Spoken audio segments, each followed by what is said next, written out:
In the works of Walt Whitman and James Baldwin, music has inspired both writers. The similarities between their portrayal of music brings up several questions. What does music represent in these pieces, and what does it reveal about art and empathy?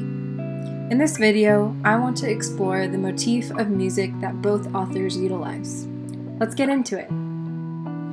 In all of these works, music represents the attempt to convey the most basic, purely intuitive, and irrational parts of the psyche. This can also be viewed as communicating emotion that does not occur because of any specific rational reason. In Song of Myself, Whitman says, "I hear the violoncello, or man's heart's complaint." Here, the music of the violoncello is directly tied to an emotion, the man's heart's complaint. Whitman goes on to explain that the music of the orchestra wrenches unnameable ardors from his breast, which shows that music can provoke emotion that one cannot define or explain.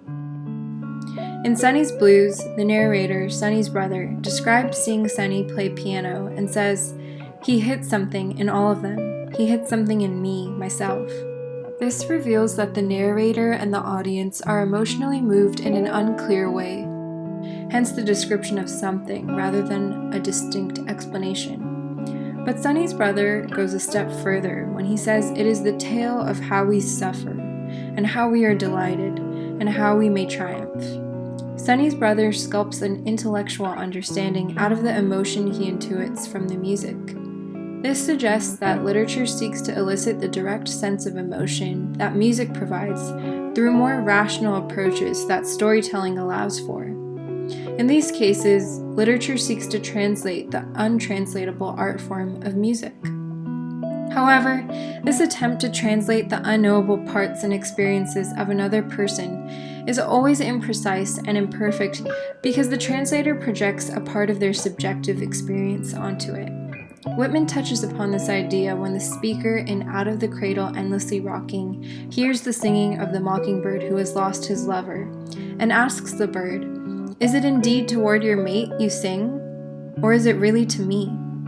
When Sonny's brother watches Sonny perform music at the end of the story, he explains that the bass player, Creole, was having a dialogue with Sonny. He wanted Sonny to leave the shoreline and strike out for the deep water. He was Sonny's witness that deep water and drowning were not the same thing. He had been there, and he knew, and he wanted Sonny to know. He was waiting for Sonny to do the things on the keys which would let Creole know that Sonny was in the water. This brings up similar questions. Is the bass player really saying this to Sonny, or is the narrator just projecting his own beliefs onto the music?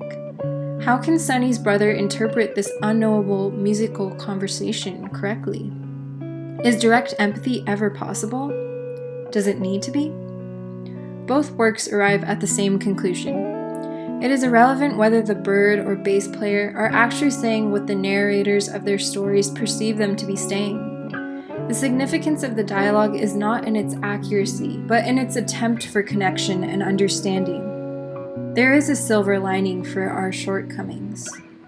This inability to perfectly grasp another's experience blends the pursuit of empathy with one's own experience and inspires new art. This dialogue creates a mosaic of expression that interconnects all creations. And already, 1,000 singers, 1,000 songs, clearer, louder, and more sorrowful than yours. 1,000 warbling echoes have started to life within me, never to die. Sonny's fingers filled the air with life, his life, but that life contained so many others. I too am not a bit tamed. I too am untranslatable. I sound my barbaric yawp over the roofs of the world. Through the motif of music, Whitman and Baldwin are trying to make sense of the untranslatable barbaric yawps they hear, and in turn sound their own barbaric yawps, which they hope will provoke more yawps from their readers. From hearing their songs, what music will you sound?